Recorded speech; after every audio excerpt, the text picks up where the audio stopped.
The thing about catching your wife making out with her ex-boyfriend is that it never happens at a convenient time.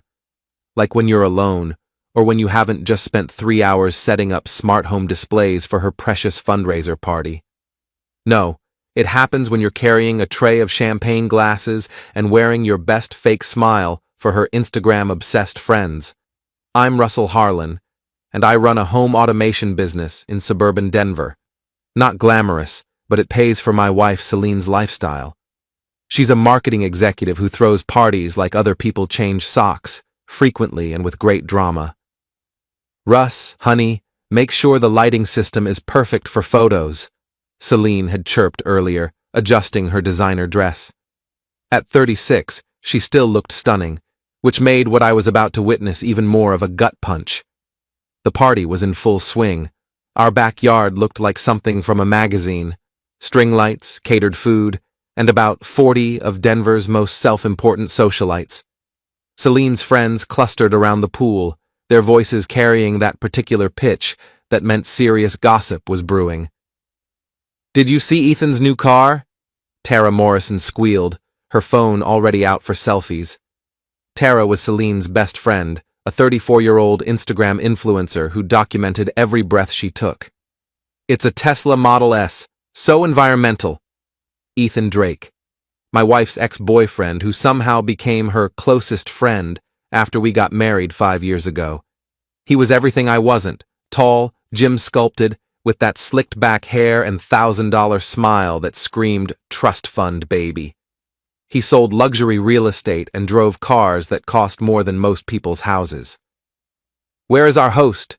Morgan Castell asked, scanning the crowd. Morgan was another member of Celine's inner circle, a yoga instructor married to a tech millionaire. She had this way of asking innocent questions that felt like accusations. I was wondering the same thing. Celine had disappeared 20 minutes ago, claiming she needed to check on something. In our 5 years of marriage, I'd learned that checking on something usually meant drama was brewing. I decided to look for her, carrying the champagne tray toward the pool house where we kept extra supplies. The building was dark, but I could hear voices inside. Low, intimate voices. Through the window, I saw them. Celine was pressed against the wall, her arms wrapped around Ethan's neck. His hands were on her waist and they were kissing like teenagers at prom, not a friendly peck.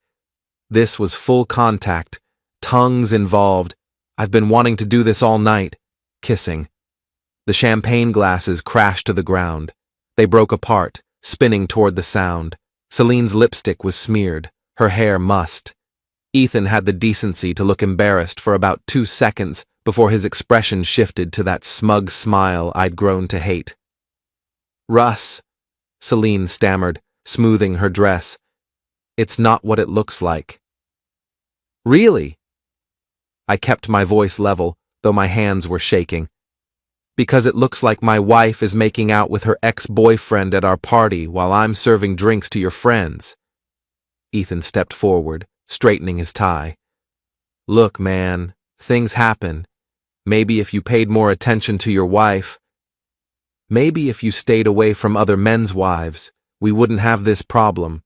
Celine's face flushed red. Whether from embarrassment or anger, I couldn't tell. "Don't you dare blame Ethan for this. He's been more supportive of my career than you've ever been." "Supportive?" I laughed, but there was no humor in it. "Is that what we're calling it now?" The party continued outside, oblivious to the drama unfolding in the pool house. I could hear Tara's laugh, sharp and artificial, probably posting another story to her thousands of followers. "You know what, Russell?"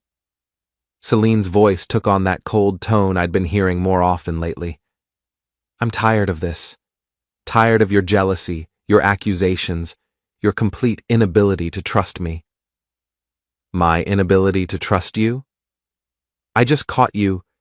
You caught me having a moment with someone who actually understands me." She stepped closer, her eyes blazing. "Ethan gets my ambitions. He supports my dreams. When's the last time you did that?" Ethan nodded like a bobblehead. "She deserves better, Harlan." I stared at them both, these two people who thought they were so much better than me. Celine, with her designer everything and social media presence. Ethan, with his trust fund arrogance and complete lack of boundaries. "You want to know what I think?" I said quietly. "I think you've been planning this for months. All those late nights working on campaigns, all those weekend business meetings with Ethan, all those charges on our credit card for hotels I've never seen." Celine's face went pale. "You've been checking our credit cards?" "It's my money paying for them." "Yeah, I check them." The silence stretched between us like a loaded gun. Outside, someone had turned up the music, and the party was getting louder. Soon, people would start looking for us. Then Celine said the words that changed everything. "You know what, Russell? I'm done with this marriage. I'm done with your paranoia and your small-minded thinking. So here's what's going to happen."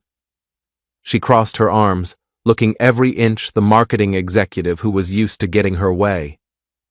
"You're going to go out there, and you're going to apologize to Ethan for insulting him. You're going to tell our friends that you were wrong to accuse us of anything inappropriate. And then you're going to spend the rest of this party being the supportive husband I deserve." I blinked. "You want me to apologize? To him?" "That's right. And if you don't, I'm leaving you. Tonight. I'll pack my bags and move in with Tara, and you can explain to everyone why your wife walked out on you." Ethan smirked. "Sounds fair to me." I looked at my wife, really looked at her. The woman I'd married 5 years ago, who'd promised to love and honor me. The woman who was now demanding I humiliate myself to protect her affair. And I smiled. "You know what, Celine? You're absolutely right." Both of them looked surprised. They'd expected more fight, more begging, more of the doormat behavior I'd apparently been displaying for months. "I am?" Celine asked cautiously. "Absolutely. I should apologize." I pulled out my phone and started typing. "In fact, I'm going to do more than apologize. I'm going to make this whole situation crystal clear for everyone." "What are you doing?" Ethan stepped forward, trying to see my phone screen. "Just sending a quick message to my lawyer. You know, David Peterson. He handled our prenup." I looked up at Celine, still smiling. "Remember that prenup, honey? The one you insisted on because you were making more money than me at the time?" Her face went white. "Russell, what are you—" "The prenup that protects both our individual assets and businesses. The one that means if either of us commits adultery, we forfeit any claim to the other person's property." The pool house went dead silent, except for the distant party noise. "You're bluffing," Ethan said, but his voice had lost its confidence. "Am I?" I pocketed my phone. "Tell you what. Let's go back to the party. I'll make that apology you wanted, Celine. I'll tell everyone exactly what kind of man Ethan is and exactly what kind of wife I married. Then you can pack your bags and move in with Tara. Just don't forget to sign the divorce papers David's preparing." I turned to leave, then paused at the door. "Oh, and Celine? Next time you want to have an affair, maybe don't use the credit card that sends me automatic notifications for every purchase over $50. The Marriott downtown? Really classy." I walked out, leaving them standing there in the dark pool house, and headed back to rejoin my wife's party.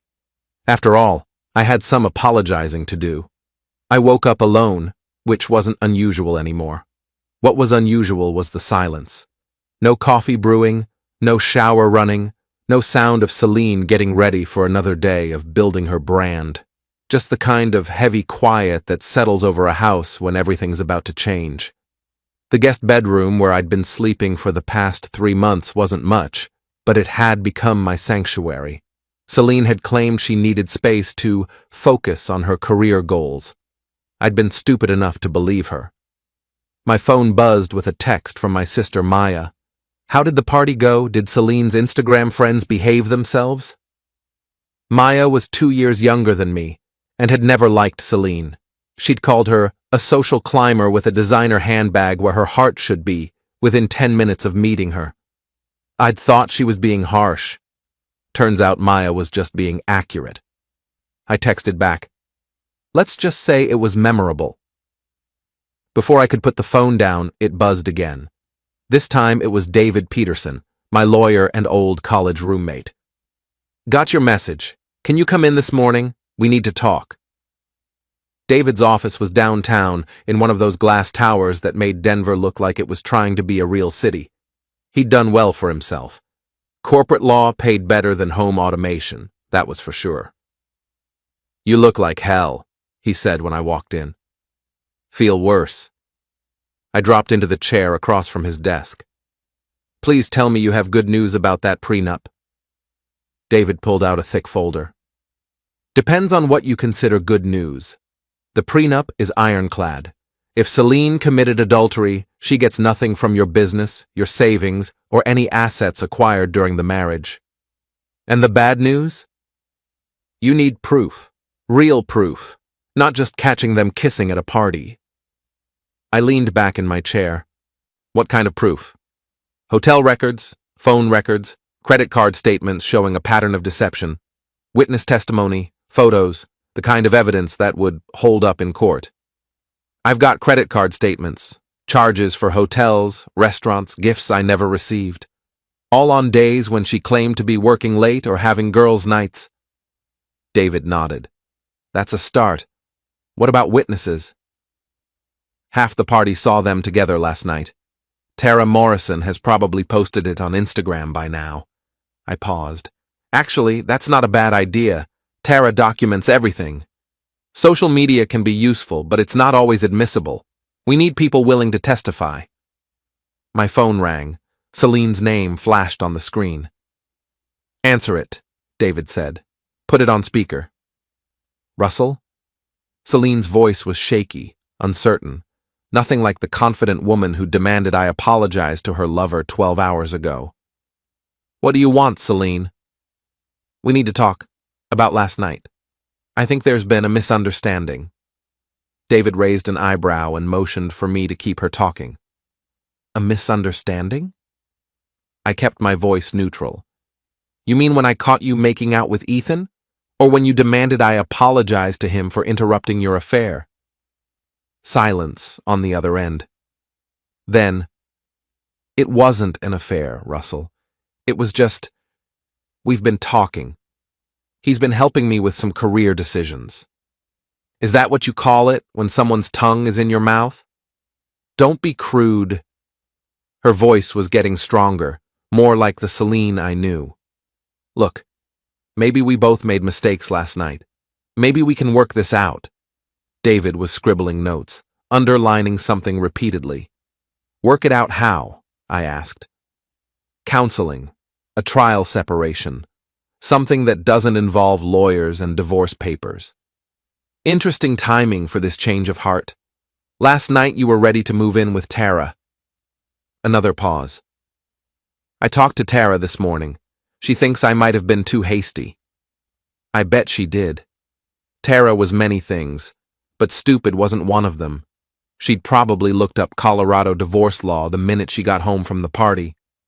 "Here's the thing, Celine. I've been thinking about what you said, about how Ethan understands you better than I do, about how I don't support your dreams. And you know what? You're right." I am? "Absolutely. You deserve to be with someone who really gets you. Someone who shares your values and your lifestyle. Someone who thinks it's perfectly normal to make out with other people at parties." David was grinning now, still taking notes. "Russell, that's not fair. It was one kiss, one moment of weakness." "One moment? Celine, I've got credit card statements going back 6 months. Hotel charges, restaurant bills, gifts from jewelry stores. Either you've been having an affair, or you've developed some very expensive hobbies I don't know about." The silence stretched so long I thought she'd hung up. "Those charges, I can explain those." "I'm sure you can. Save it for your lawyer." "My lawyer? Russell, you can't be serious about this divorce thing. We can work through this. Marriage is about forgiveness." I looked at David, who was nodding encouragingly. "You're right again, Celine. Marriage is about forgiveness. It's also about trust, honesty, and not screwing around with your ex-boyfriend. But hey, what do I know? I'm just the guy who pays for your lifestyle. That's not fair. I contribute to this household. You're right. You contribute drama, debt, and apparently a very active social calendar with Ethan Drake. David held up a note. Keep her talking about the relationship with Ethan. Speaking of Ethan, I continued, how long has this been going on? And don't say it was just one kiss. I'm not stupid, Celine. It's not what you think. We're just friends. We have history, yes, but history that includes hotel rooms and expensive dinners? Those were business meetings. Ethan's been helping me explore some opportunities. What kind of opportunities? Another pause. Real estate investments. He thinks I'd be good at luxury property sales. David was writing furiously now. This was getting better by the minute. So you've been having secret business meetings with your ex-boyfriend for 6 months, and you never thought to mention it to your husband? I knew you'd react like this. You've never supported my career ambitions. I've supported every career move you've ever made. I paid for your marketing certification. I've attended every company party, every networking event, every boring dinner with your colleagues. What I haven't done is funded your affair. It's not an affair. Then what is it, Celine? Because from where I'm sitting, it looks like you've been using our money to wine and dine another man while lying to me about where you were. The line went quiet again. When she spoke, her voice was different, colder. Fine, you want to know the truth? Yes, Ethan and I have been spending time together. Yes, we've been exploring possibilities. And yes, maybe we've gotten closer than we should have. But that's because he treats me like an equal partner, not like some trophy wife whose only job is to smile and look pretty at parties. David was practically bouncing in his chair. So you admit you've been having an affair? I admit that I've been talking to someone who actually listens to me, someone who sees my potential and wants to help me achieve it. By making out with you in our pool house? That was a moment of gratitude. He'd just offered me a partnership in his real estate firm. A partnership that requires kissing? Don't twist this around, Russell. You know what your problem is? You're threatened by successful people. You can't stand that Ethan makes more money than you, drives a better car, lives in a nicer house. Now I was getting angry. You know what my problem is, Celine? My problem is that my wife has been lying to me for months while spending my money on another man. Your money. I make good money too, Russell. Not good enough to pay for 5-star hotels and $1,000 dinners, apparently. David held up another note.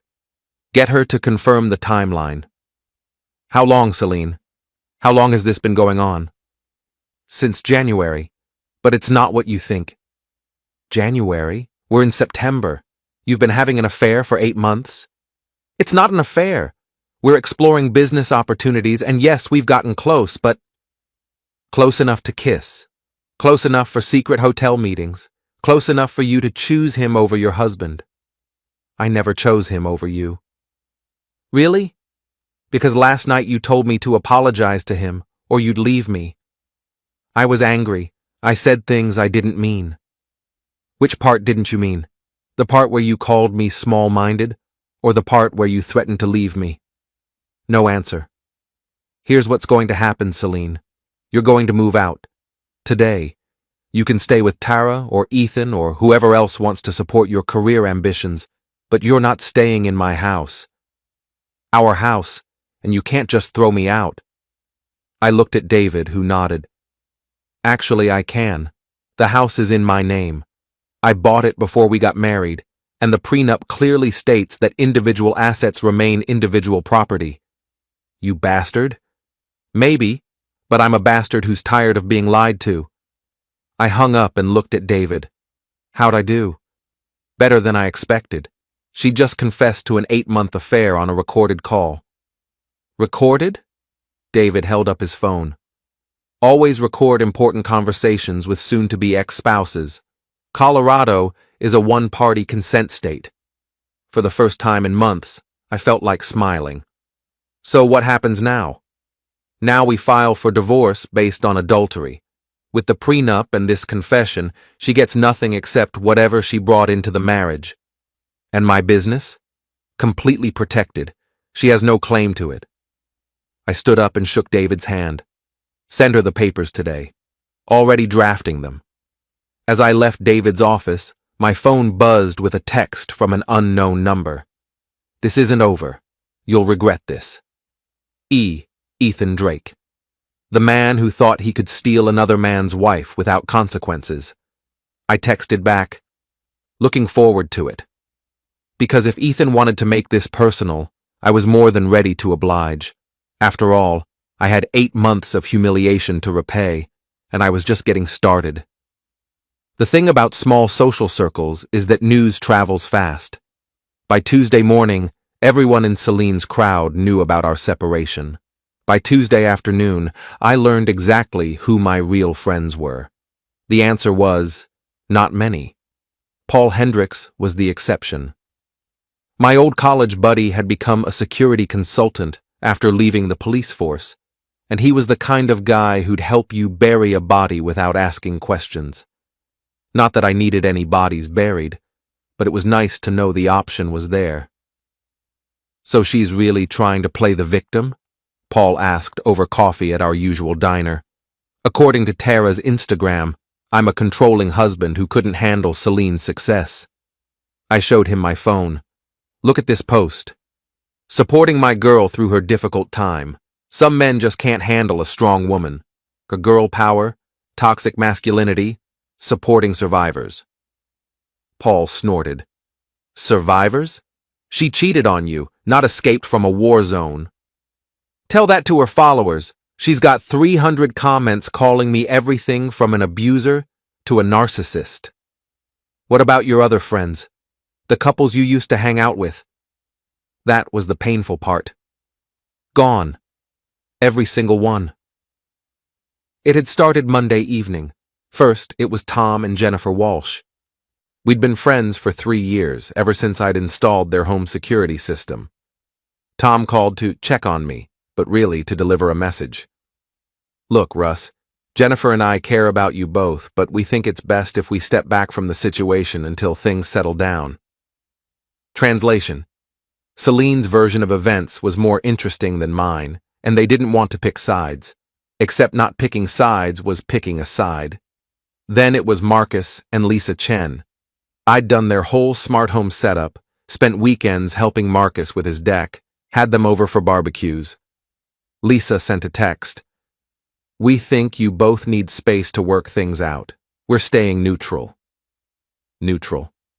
Like this was a political disagreement instead of my wife cheating on me. The worst was Brad and Sarah Coleman. Sarah had been Celine's college roommate, and I'd thought Brad and I were genuinely friends. We'd watched football together, gone fishing, complained about our wives' shopping habits. But when I called him Monday night, he was ice cold. I've heard Celine's side of the story, Russ. I think you need to take a long look in the mirror. What's that supposed to mean? It means maybe if you'd paid more attention to your wife instead of your business, she wouldn't have needed to find support elsewhere. Support? Brad, she was having an affair. That's not how she tells it. How does she tell it? Like a woman who was lonely and found a friend who actually listened to her. Like a woman whose husband became so obsessed with work that he forgot he was married. I'd hung up on him. But his words stung because there was a grain of truth in them. I had been working more hours lately. My business was growing, and I'd been focused on expanding into commercial properties, but that didn't justify what Celine had done. They're all idiots, Paul said, bringing me back to the present. Fair-weather friends who'd rather believe a dramatic story than face an uncomfortable truth. Maybe, but it still hurts. Of course it does, but you know what hurts more? Staying married to a cheater and pretending everything's fine? My phone buzzed. Another unknown number. You destroyed a good woman's reputation. Hope you're proud of yourself.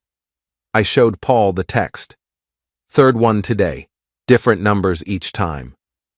Celine's flying monkeys. She's got her whole social media army worked up.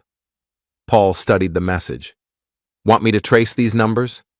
Can you do that? I still have contacts in the department. Might take a day or two. Before I could answer, the diner door opened and Tom Walsh walked in. He saw us immediately, it wasn't a big place, and hesitated like he might leave. Then he squared his shoulders and walked over. Russ, Paul, Tom. I kept my voice neutral. Mind if I sit? We should talk.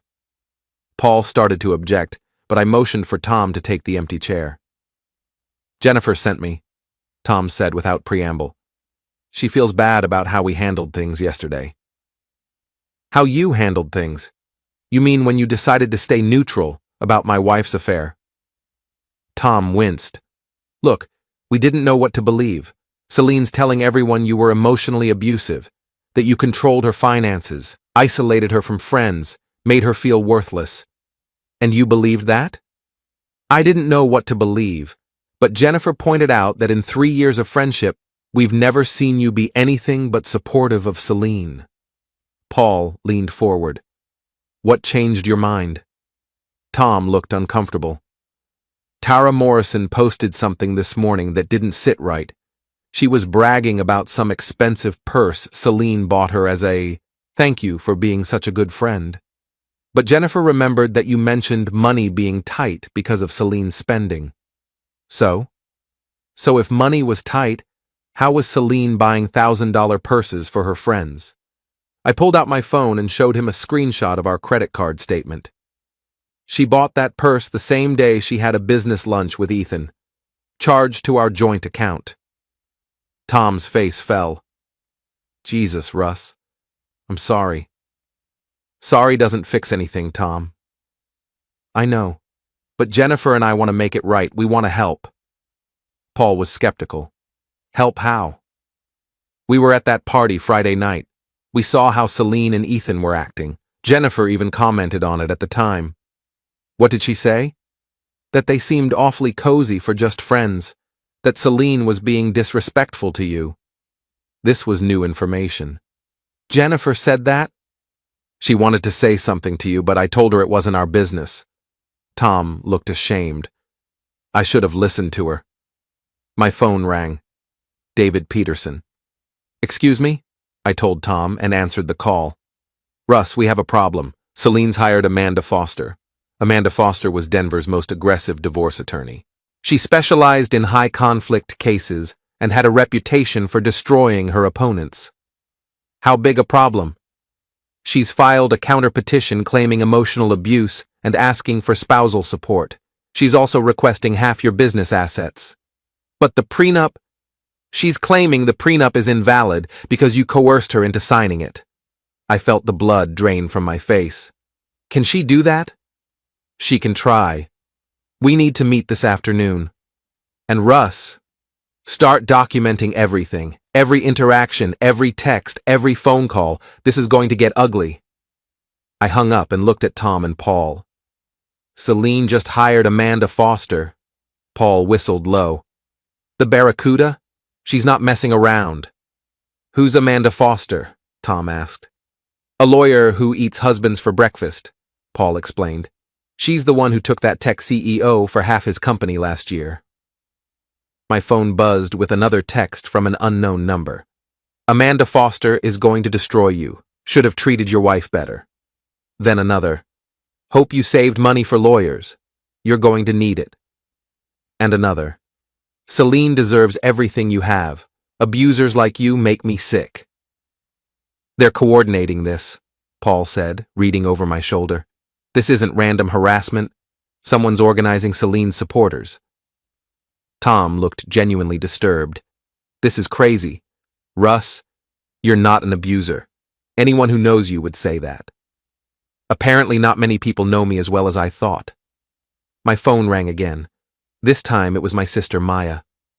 Russ, what the hell is going on? Mom just called me crying because some woman posted on Facebook that you're an abusive husband. It's complicated, Maya. Uncomplicate it. Now. I gave her the short version. The affair, the confrontation, the divorce filing, and now Celine's counterattack. That manipulative bitch, Maya said when I finished. Mom's worried sick. She thinks she failed as a parent because she raised an abuser. Tell Mom I'm fine.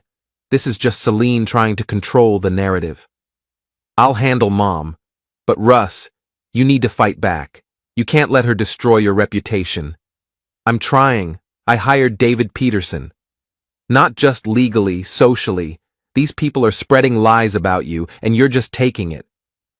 After Maya hung up, I looked at Tom and Paul. She's right. I can't just play defense. What are you thinking? Paul asked. I'm thinking it's time to tell my side of the story.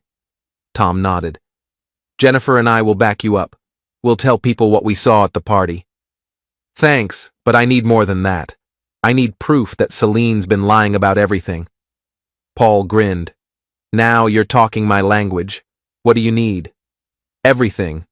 Phone records, hotel security footage, witness statements. If she wants to play dirty, I'll show her what dirty really looks like. My phone buzzed one more time. Another unknown number. This is just the beginning. We're going to ruin you. I showed it to Paul and Tom. Bring it on, I said out loud, hoping whoever was behind this could somehow hear me. I've got nothing left to lose. But that wasn't quite true. I still had my business, my house, and my reputation. And if Celine thought she could take those away with lies and social media campaigns, she was about to learn just how wrong she was. The real fight was just beginning. Amanda Foster's office looked like a museum dedicated to destroying men's lives. Awards covered the walls, each one representing some poor bastard who'd underestimated her. The woman herself was smaller than I'd expected, maybe 5'4" in heels, but she radiated the kind of cold confidence that made smart people nervous. Mr. Harlan, she said, without getting up from her desk, I understand you're refusing to negotiate. David and I sat across from her in chairs that seemed designed to make visitors feel small. Celine sat beside Amanda, looking nothing like the woman I'd married. Gone was the warm smile, the laugh that used to make me forget bad days. This version of my wife was all sharp angles and calculated expressions. There's nothing to negotiate, David replied. Your client committed adultery. The prenup is clear about the consequences. Amanda smiled like a shark scenting blood. The prenup your client coerced my client into signing while she was emotionally vulnerable? The prenup that was negotiated without proper legal representation? Celine had her own lawyer review it, I said. A lawyer you recommended. Celine spoke for the first time. A lawyer who was more interested in getting the deal done than protecting my interests. This was news to me. You said you were happy with the prenup. You said it protected both of us. I said what you wanted to hear because I was afraid of losing you. Amanda nodded approvingly. My client was young, in love, and financially dependent on you. The power dynamic made true consent impossible. She made more money than I did when we signed it, I pointed out, temporarily, and you made it clear that your support for her career was conditional on her signing your agreement. David leaned forward. Do you have any evidence of coercion? We have my client's testimony about the emotional manipulation she endured. We also have evidence of your client's controlling behavior throughout the marriage. Amanda slid a thick folder across the table. David opened it and his face went pale. What is it? I asked. Bank statements, credit card records, emails. David flipped through pages. How did you get these? My client provided them. They show a pattern of financial control and emotional abuse. I grabbed the folder. The bank statements were real. I recognized our account numbers. But the highlighted sections painted a picture I didn't recognize. Every time I'd questioned a large purchase was marked as financial control. Every time I'd asked about Celine's spending was labeled economic abuse. This is bullshit, I said.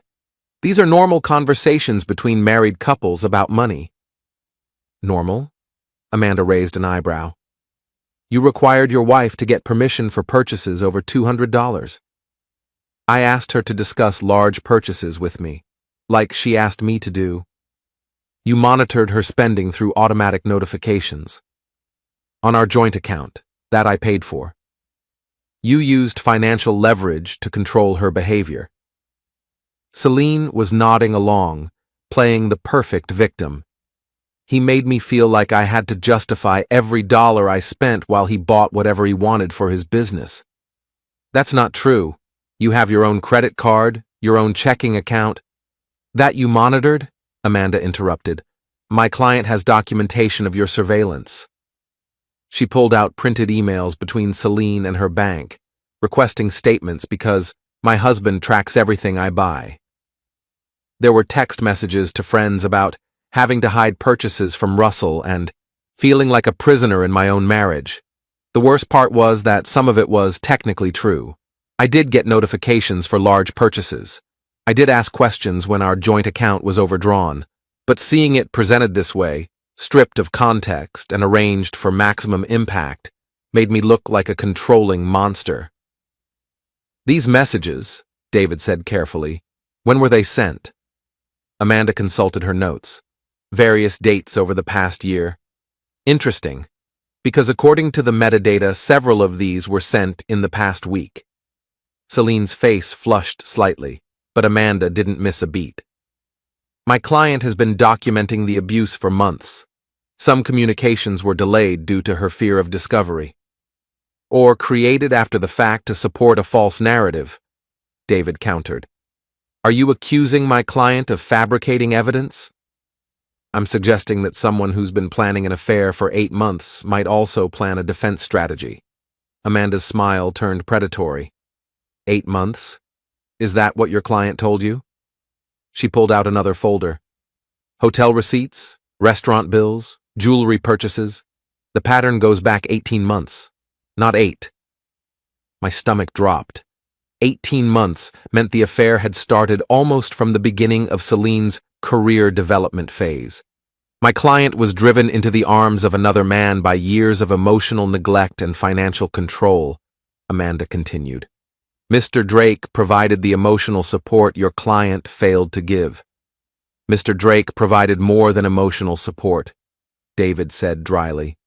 Their relationship remained platonic until very recently. My client was seeking mentorship and friendship, not romance.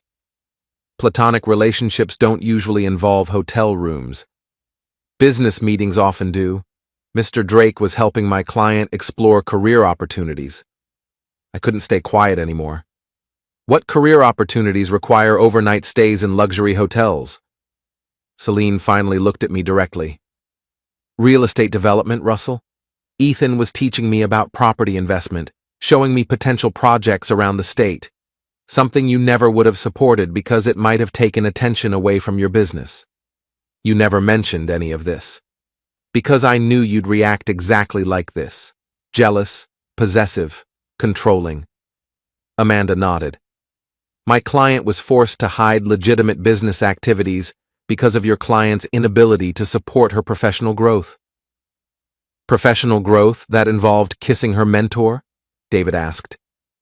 One moment of gratitude that your client witnessed and twisted into something sordid. I stared at Celine. This woman I'd thought I knew. Do you actually believe what you're saying? I believe that I spent 5 years trying to make you happy, while my own dreams died a little more each day. What dreams? You never told me about any dreams involving real estate. Because you never asked. You assumed I was content being the wife of a small-time contractor who installs smart doorbells for rich people. That stung because it was partially true. My business had grown from home automation into commercial security systems, but I wasn't exactly Bill Gates. Amanda sensed weakness. My client is seeking 50% of all marital assets, including your business, plus spousal support of $5,000 per month for 3 years. Absolutely not, David said immediately. Then we'll see you in court. And Mr. Harlan? Amanda looked directly at me. You might want to consider how this will look to your customers when the local news picks up the story of the abusive husband who drove his wife into another man's arms. After we left Amanda's office, David and I sat in his car in the parking garage. How bad is this? I asked. Bad. She's good at what she does, and she's built a compelling narrative. But it's all lies. Doesn't matter. Truth and legal truth aren't always the same thing. My phone buzzed with a text from Paul. Emergency. Meet me at your house, now. 20 minutes later, Paul was standing in my driveway holding a tablet and wearing the kind of expression that meant very bad news. The words hung in the air like smoke after a gunshot. Paul nodded once, sharp and decisive, the way he always did when the plan shifted from defense to offense. He was my oldest friend, divorce attorney by trade, pit bull by temperament, and right now he looked like a man who'd just been handed the keys to a demolition derby. We moved to my home office, the one room in the house that still felt like mine. No photos of Celine on the walls anymore. I'd taken them down the week she left, not out of anger, but because looking at her smile hurt more than the silence. Paul plugged his tablet into my monitor and pulled up a spreadsheet he'd already started compiling. First, he said, tapping the screen, we mapped the battlefield. This Justice for Celine page was created 6 days ago. Admin is anonymous, burner account, VPN routed through Sweden, but the posts started after Celine filed the emergency protective order. Timing isn't coincidence. He scrolled. The photos of my house had been taken from the sidewalk across the street, zoom lens catching the brass numbers on the mailbox, 1427. My work truck sat in the driveway of the shop 3 miles away, logo gleaming under sodium lights. One image showed me loading tools into the bed last Tuesday, face half-turned, unaware. Stalker-level surveillance, posted with captions like, "Here's where the abuser hides," and "Call him out, let him feel what isolation is like." I felt the heat rise in my chest, not rage exactly, something colder, more focused. They think this scares me into settling. They think you'll fold, Paul corrected. Most men do when the mob shows up at the door, but you're not most men. He opened another tab, public records searches he'd already run. Celine's new address, a 1-bedroom rental 15 miles away, lease in her maiden name. Her attorney's website, glowing testimonials from other empowered women. A GoFundMe linked in the Facebook comments. Help Celine rebuild after abuse. It had raised $8,400 in 4 days, mostly small donations with messages like, "You got this, Queen," and "Stay strong, sister." Paul leaned back. She's monetizing the narrative, smart, also actionable. How? Defamation suit if the allegations cross into provable falsehoods. We start with cease and desist letters to the page admin and the loudest posters. Most will scatter when they realize there's real legal heat. The rest? We subpoena Facebook for IP logs, trace the burner. In the meantime, we flip the script. He pulled up a blank document and started typing. Step 1. Professional statement. I would issue a calm, factual public response through my business socials and a dedicated website Paul was already having built. No name-calling, no counter-accusations. Just, I respect the legal process. I have never engaged in abuse of any kind. I look forward to resolving this matter fairly in court. Step 2. Evidence preservation. Every text, email, bank statement, calendar entry from the last 3 years. Celine had claimed financial control. The records would show joint accounts, equal access, me paying her credit cards without question. Emotional isolation. Photos of us at friends' barbecues, her family holidays, girls' weekends she planned and I encouraged. Step 3. Counter-narrative, subtle. I would reach out, quietly, to the handful of mutual friends who had gone silent. Coffee, not confrontation, just to listen. Most had already heard only her side. A few would remember the truth when prompted gently. Step 4. Security upgrade. New cameras at the house and shop, motion lights, signage warning of recording. If they wanted to film me, they'd star in my footage too. My phone buzzed again. Another unknown. Your wife deserves better than a controlling prick like you. I silenced it, then blocked the number. Paul watched me. They're trying to provoke a reaction. Yell, threaten, show up angry. That's gold for their story. Stay ice cold. I nodded. What's the timeline? Media will run with it tomorrow or the next day. Human interest, local angle, successful contractor accused of abuse. We get ahead. Tonight, you draft the statement. Tomorrow morning, we file for a temporary restraining order against the page if they keep posting your address. Harassment by proxy is still harassment. He paused, studying me. You sure you want war? Walking away quiet is still an option. Pay what she wants. Move on. I looked at the monitor, at the frozen image of my truck, my life reduced to pixels for strangers to judge. Then I thought of the nights Celine and I used to sit on the porch, planning the future. Kids, maybe, a bigger shop, vacations we never took because work always came first. Somewhere that future had cracked. She blamed me. I blamed us both. But I wasn't going to let her rewrite the story with lies while I stood mute. I'm sure, I said. Paul grinned, the first real smile since he walked in. Good. Then let's make them regret ever hitting post. That night, I didn't sleep.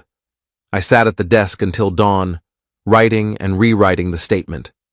No venom, just facts, delivered like a blueprint, precise, unemotional, impossible to twist without looking dishonest.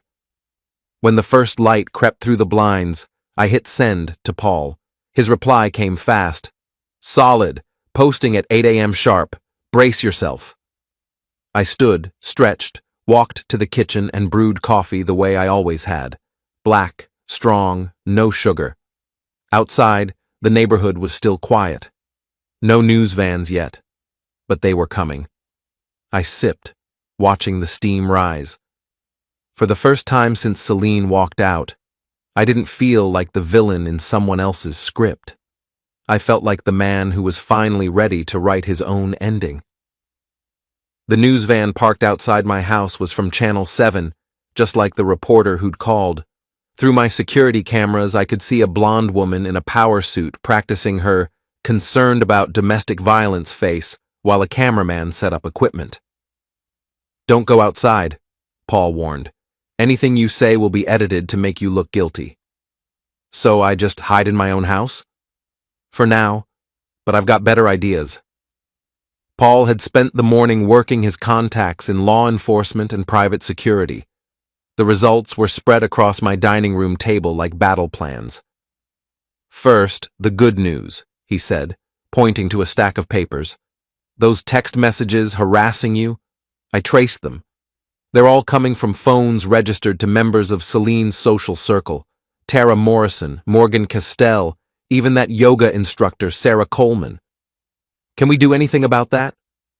Harassment charges if they keep it up, but more importantly, it proves this is an organized campaign, not organic support for a victim. He pulled out another folder.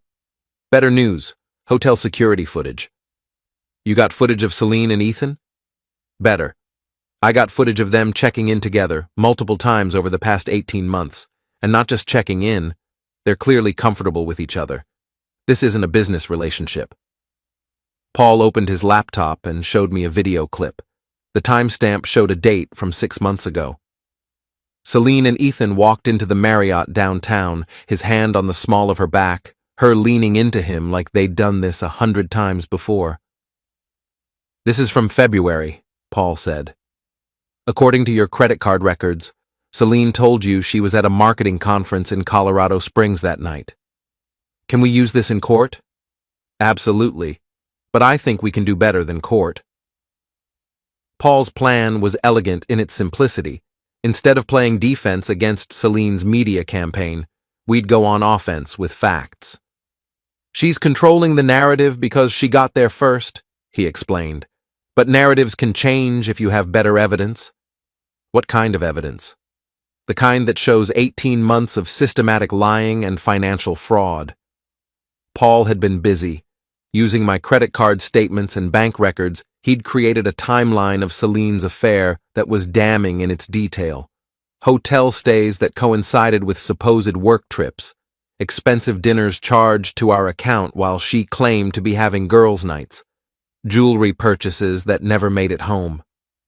Look at this pattern, Paul said, pointing to a spreadsheet. Every time you questioned a charge, she had an explanation. But when you map out all the explanations, they contradict each other. He was right. The marketing conference in Colorado Springs happened the same night she'd supposedly been helping Tara with a social media crisis. The girls' night out at an expensive restaurant occurred while she was allegedly working late on a campaign pitch. She's been living a double life for over a year, Paul continued, and documenting it all on your credit cards. My phone rang. This time it was my business partner, Jake Morrison. Russ, we've got a problem. 3 clients called this morning to cancel their contracts. Jake and I had started the security business together 5 years ago. He handled the technical side while I managed client relationships. We'd built a solid reputation in Denver's commercial market. What reason did they give? Same story from all 3. They don't want to be associated with someone who abuses his wife. Jesus, Jake, you know that's not true. I know that, but they don't. Russ, there's a Facebook page with 5,000 members calling for boycotts of your business. They're posting 1-star reviews on Google, Yelp, everywhere. Paul was already pulling up the reviews on his laptop. Page after page of identical 1-star ratings with comments like, abusive husband doesn't deserve your business, and support survivors, not their abusers. This is coordinated, Paul said. Same language, same timing. This isn't organic customer feedback. Can we prove that?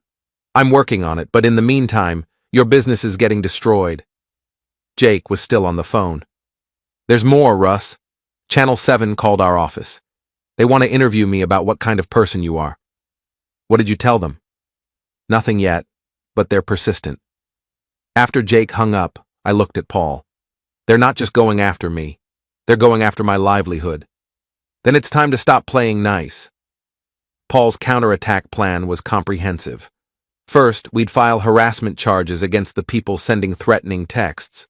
Second, we'd document the coordinated review bombing and report it to the platforms. Third, we'd release our own evidence to the media. The key is timing, Paul explained. We need to control the story, not react to it. He'd already contacted a friend at Channel 9, a competing news station that would love to embarrass Channel 7 with a better story. What's our angle? Wrongfully accused husband fights back against social media mob with evidence of wife's systematic deception. That works? It works if we can prove the mob is being manipulated by false information.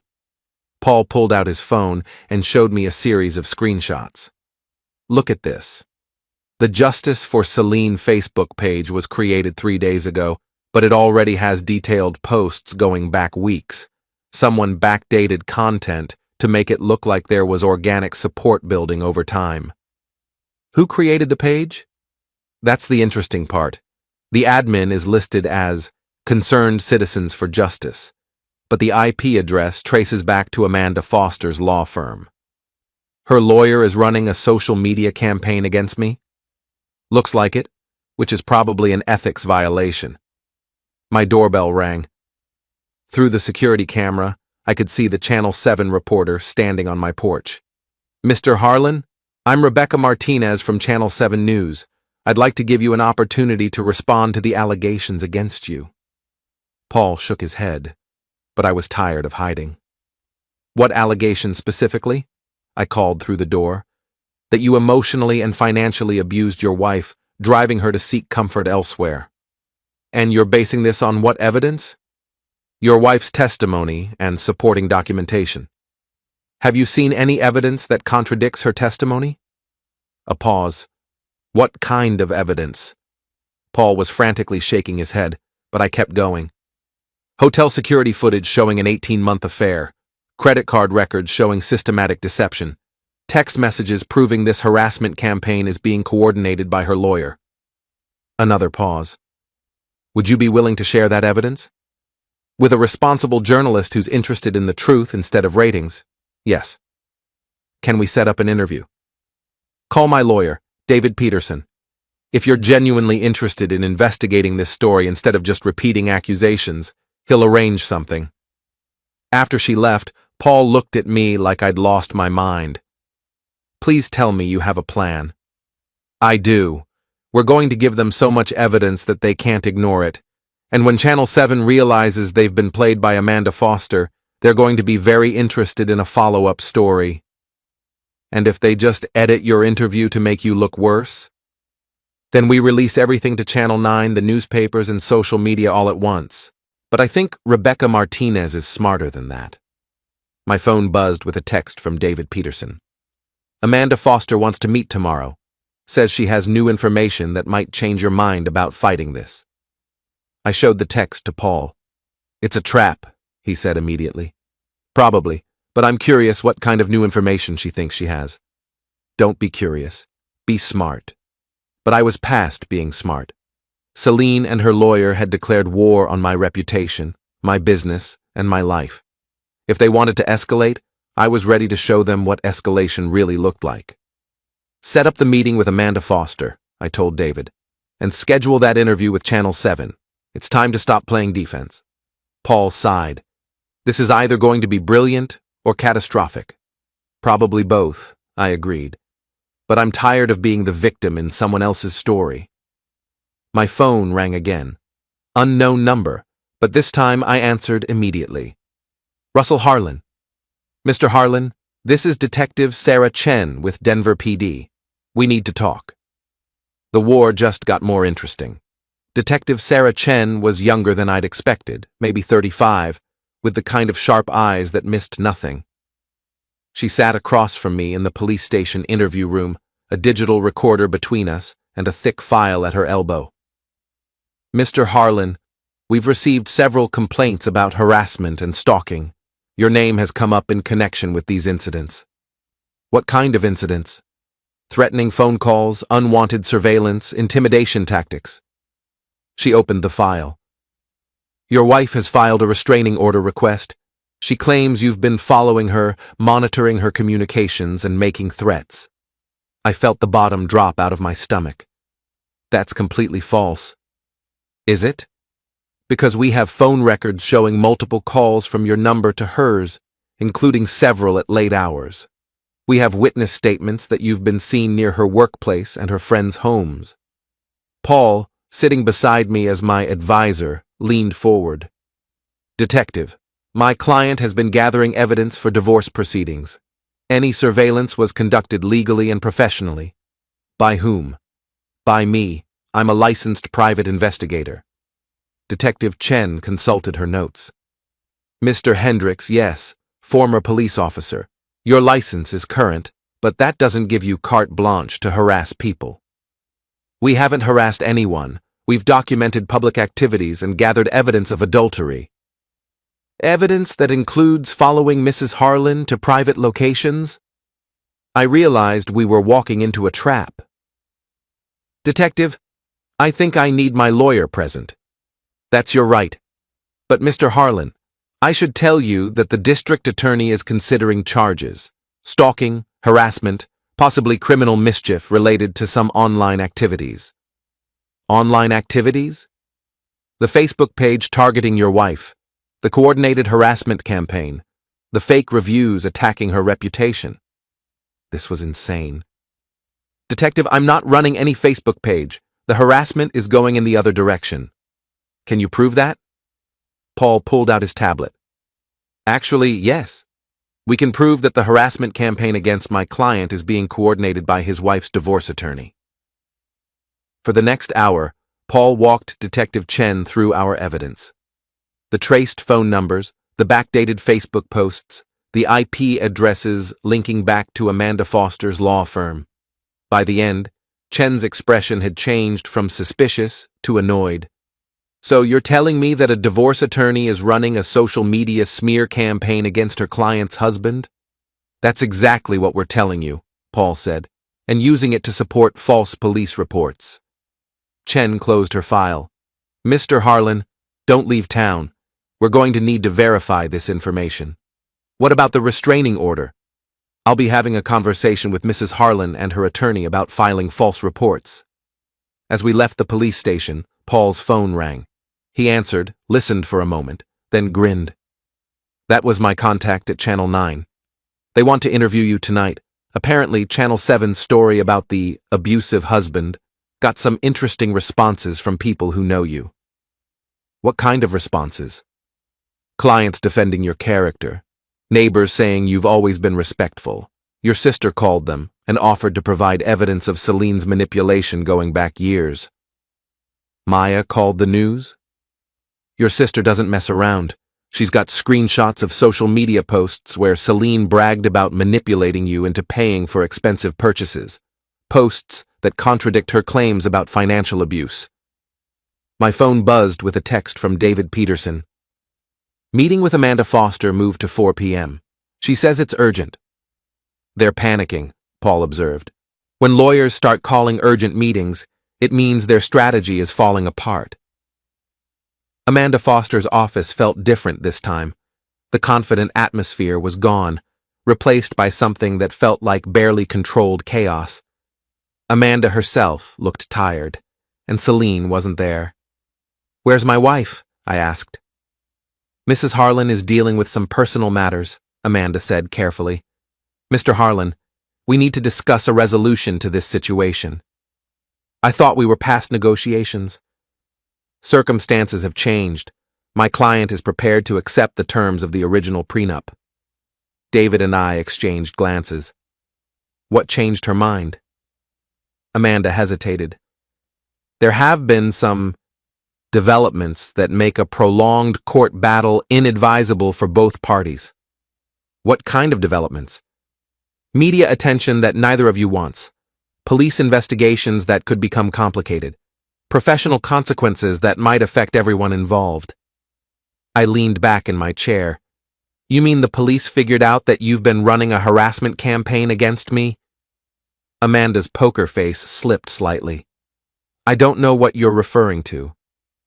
"Detective Chen was very interested in the IP addresses linking back to your firm.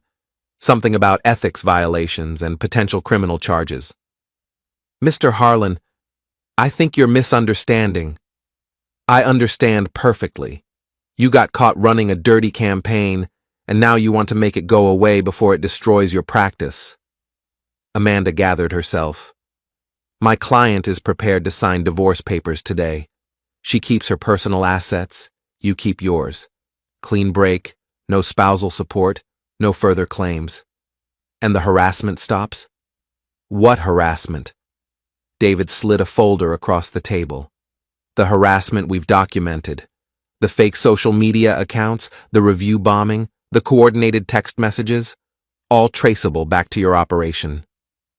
Amanda opened the folder and her face went pale. "Where did you get this?" "Professional investigation," Paul said from the corner where he'd been quietly observing. "Amazing what you can find when you know where to look." "This is circumstantial." "It's enough for the State Bar Association," David interrupted, "and probably enough for criminal charges." The room went quiet except for the hum of air conditioning. Finally, Amanda spoke. "What do you want?" "Everything stops. Today, the social media campaigns, the fake reviews, the harassment. Celine signs the divorce papers and disappears from my life. And you issue a public statement retracting the abuse allegations. I can't. Then we'll see you in court, and in the newspapers, and probably in front of the ethics board." Amanda was quiet for a long moment. "I'll need to consult with my client." "You have 1 hour," David said. "After that, we go public with everything." As we left Amanda's office, I felt something I hadn't experienced in months. Hope. "Think she'll take the deal?" I asked David. "She'd be crazy not to. Her career is on the line." My phone rang. Rebecca Martinez from Channel 7. "Mr. Harlan, we've been investigating your story further. I think we owe you an apology." "What changed?" "We found some inconsistencies in the information we were given. Would you be available for an interview this evening? We'd like to set the record straight." "What kind of inconsistencies?" "The kind that suggest we were deliberately misled by people who should have known better." After she hung up, Paul grinned. "They figured out they were played. How do you know? Because Rebecca Martinez just became very interested in the story of how a divorce attorney manipulated the media to destroy an innocent man's reputation. That's a much better story than local man accused of abuse. My phone buzzed with a text from an unknown number, but this one was different. I'm sorry. I never meant for it to go this far. See, Celine, finally ready to tell the truth. I showed the text to Paul and David. Don't respond, David advised. Let her lawyer handle communications. But 30 minutes later, Amanda Foster called with Celine's answer. My client accepts your terms. She'll sign the papers today. And the public statement? Will be issued within the hour. And the harassment? Ends immediately. That evening, I sat in my living room watching Channel 7's retraction. Rebecca Martinez looked appropriately serious as she explained how the station had been provided with incomplete information about a domestic abuse case and how their investigation had revealed a coordinated campaign to mislead the media and the public. She didn't name Amanda Foster directly, but she didn't need to. Anyone paying attention would connect the dots. My phone had been buzzing all day with messages from people who'd seen the news. Jake called to say that 3 clients had already called to reinstate their contracts. Tom and Jennifer Walsh sent a text apologizing for doubting me. Even some of Celine's former friends were reaching out, claiming they'd never really believed the allegations. The doorbell rang. Through the security camera, I could see a delivery truck. The envelope contained signed divorce papers and a brief note from Celine. I'm sorry for everything. You deserved better than what I gave you. Too little, too late, but at least it was honest. Paul raised a beer in toast. To surviving the war. To winning it, I corrected. My phone buzzed one last time, a text from Ethan Drake. You got lucky this time. I showed it to Paul, who laughed. Some people never learn. I typed back, luck had nothing to do with it. Next time you want to steal someone's wife, make sure you can afford the consequences. Then I blocked his number and deleted the conversation. The war was over. I'd lost a wife, but I'd kept my business, my house, and my reputation. More importantly, I'd learned who my real friends were and what I was capable of when pushed too far. 6 months later, my business was thriving. I'd started dating a woman who actually appreciated honesty, and Celine was living in another state, working for a real estate company that didn't know about her recent legal troubles. Amanda Foster had quietly settled the ethics complaint against her and now specialized in much less dramatic areas of law. And me? I was finally free to build the life I actually wanted instead of the one someone else had planned for me. Sometimes the best revenge is simply